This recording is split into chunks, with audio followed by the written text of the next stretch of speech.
नमस्कार दोस्तों, आप सबका स्वागत है इस ऑनलाइन क्लासेस में। और साथियों, आज हम पढ़ने जा रहे हैं बीएड प्रथम वर्ष को लेकर। और बीएड प्रथम वर्ष के अंतर्गत आज का जो हमारा शिक्षण विषय है वह है पाठ्यक्रम के परे भाषा को लेकर।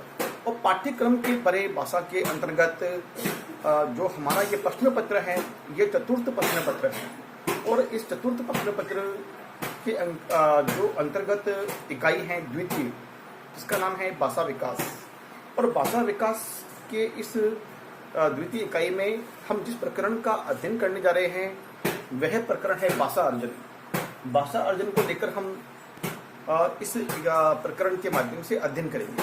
तो साथियों, सबसे पहले मैं बात करना चाहूँगा कि विद्यालय स्तर पर छात्रों को भाषा सिखाने एवं भाषाई कौशलों को किस प्रकार हम बालकों में सिखा सकते हैं, उन्हें भाषा संबंधी ज्ञान को अर्जित करने में उनकी मदद कर सकते हैं।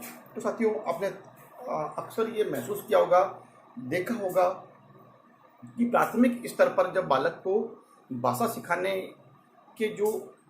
को लेकर जो भी गतिविधियाँ आयोजित की जाती हैं, जैसे कि प्राथमिक स्तर पर बालक को जब भाषा सिखाने के लिए अनेक प्रकार की गीत, बाल गीत और कविताओं का सहारा लिया जाता है, तो हमें जो भाषा का शिक्षक होता है वो भाषा संबंधी कौशल को अर्जित करने के लिए विभिन्न प्रकार की गतिविधियों का आयोजन करता है। जैसे कि प्राथमिक स्तर में जब बालक अपने घर के परिवेश से निकलकर जब विद्यालय में आता है तो वहाँ पर उसे कई प्रकार के सहपाठी जो अपने मित्रगण मिलते हैं।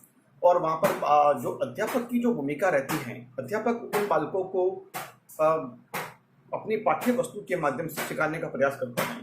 जैसे भाषा की जो पहली कई वर्ण है या ध्वनि के माध्यम से सिखाता है। तो जैसे मान लो कि अ अक्षर सिखाना, तो अ से जुड़ा हुआ कोई चित्र है, गतिविधि आयोजित है, या फिर गीत या बालगीत के माध्यम से भाषा सिखाने का प्रयास किया जाता है। ठीक उसी प्रकार से बालकों में, जैसे कि हम थोड़े बड़े होते हैं तो उनको कहानी के माध्यम से, चित्र के माध्यम से कुछ ऐसी गतिविधियां आयोजित की जाती हैं।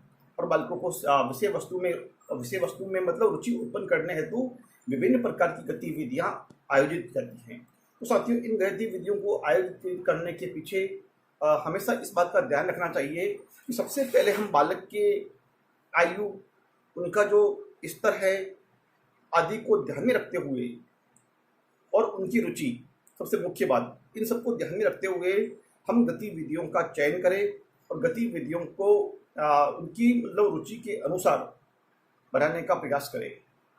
तो हम ऐसी कौन कौन सी गतिविधियां या फिर ऐसे कौन कौन से प्रयास हैं जिनके माध्यम से हम बालकों में भाषाई कौशल को विकसित कर सकते हैं। तो यहाँ मैंने कुछ बिंदुओं के रूप में लिख दिया है। तो साथियों, हम इसका अध्ययन करते हैं। आइए साथियों, सबसे पहला है वार्तालाप के अवसर।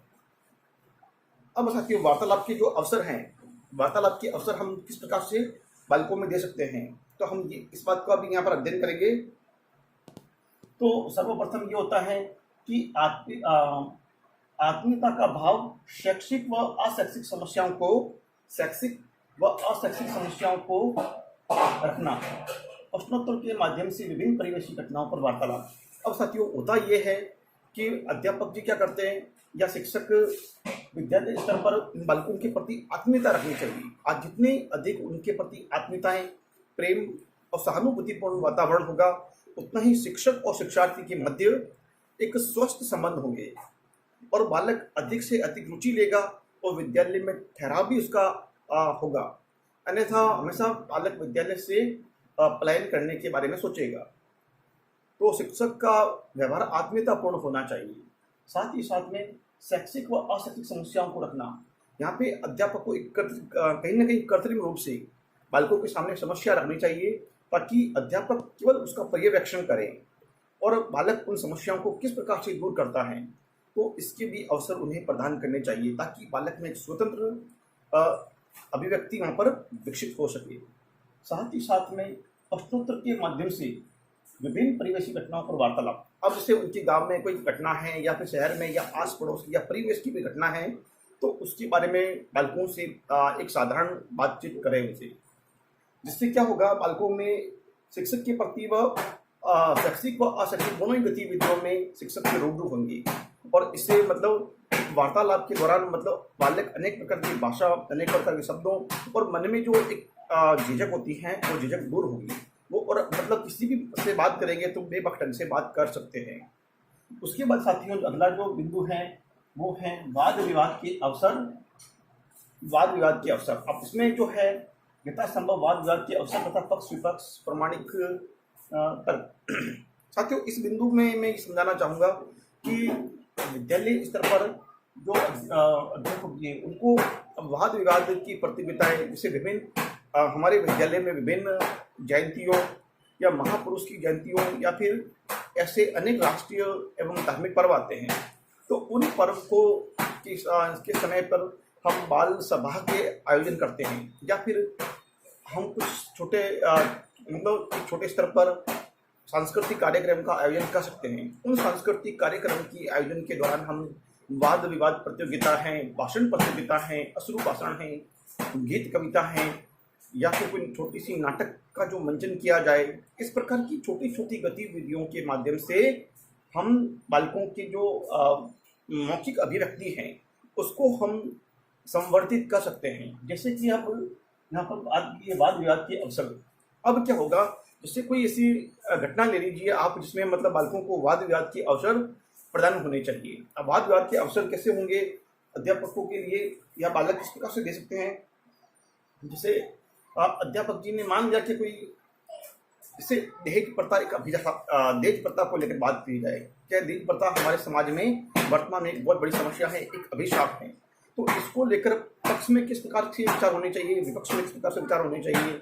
और इस साथ ही साथ में आप बहुत सी ऐसी बातें हैं ग्लोबल वार्मिंग को लेकर हैं या फिर ऐसे पक्ष बहुत सारे होते हैं जिनको लेकर, जैसे मीडिया का रूप है या मीडिया के बारे में, मीडिया के फायदे या नुकसान, मोबाइल एक वरदान या अभिशाप, ऐसे बहुत सारे मतलब पक्ष हैं जिनको लेकर हम यहाँ पर वाद विवाद प्रतियोगिताओं का आयोजन कर सकते हैं।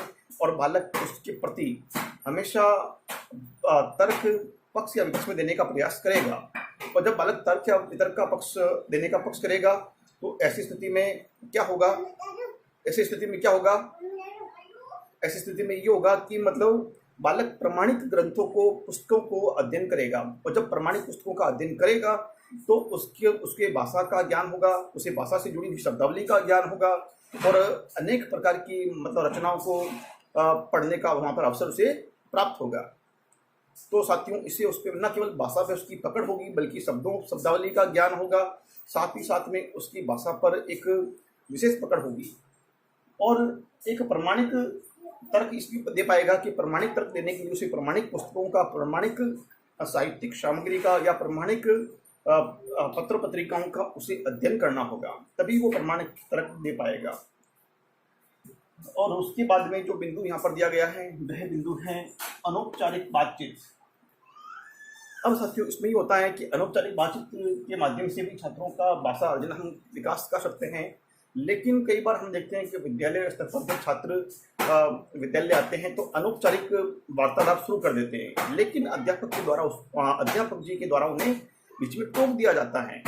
हालांकि कई बार ये होता है कि इस प्रकार से टोकना एक स्तर पे सही नहीं होता है, लेकिन अध्यापक यदि भाषा का अध्यापक हैं तो उन्हें अनौपचारिक बातचीत के अवसर भी प्रदान करने चाहिए, क्योंकि अनौपचारिक बातचीत के दौरान वो अनेक प्रकार के शब्दों से रूबरू होते हैं, परिचित होते हैं।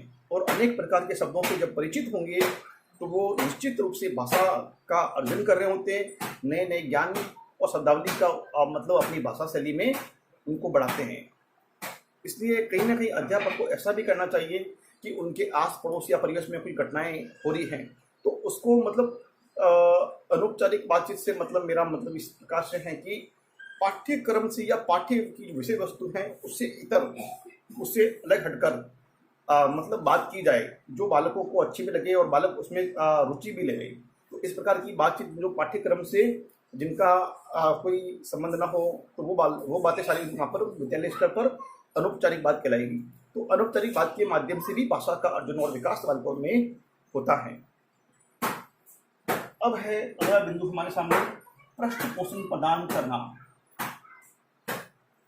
साथियों, अब ये बिंदु भी यहाँ पर महत्वपूर्ण है कि भाषा के माध्यम से आप बालकों में जब भाषा सीखता है बालक, तो कहीं ना कहीं छोटी छोटी त्रुटियां करता है, लेकिन उन त्रुटियों को नज़रअंदाज करते हुए शिक्षक के द्वारा उन बालकों को त्रुटियों को सुधारना तो चाहिए, लेकिन बालक की कोशिश जो करता है और उसमें भी त्रुटि हो जाती है, तो भी उसको एक ज़्यादा मतलब उसको न रखते हुए, इसलिए बालक से कठोर व्यवहार न करते हुए बालक का पृष्ठ पोषण देना चाहिए, उसकी मतलब उसकी प्रशंसा करनी चाहिए, उसे उसका मतलब पृष्ठ पोषण, एक सकारात्मक पृष्ठ पोषण देना चाहिए, जिससे कि क्या होगा कि बालक में एक प्रोत्साहन होगा और बालक में खुशी होगी और उसे अभिप्रेरणा, एक अंतर मन से उसको अभिप्रेरणा मिलेगी कि नहीं, गुरुजी ने मुझे इस बात के लिए शाबाशी दिए हैं तो मुझे ये कार्य और करना चाहिए, बल्कि वो दूसरी बात जो इस कार्य को करेगा तो और भी अच्छे तरीके से कर पाएगा।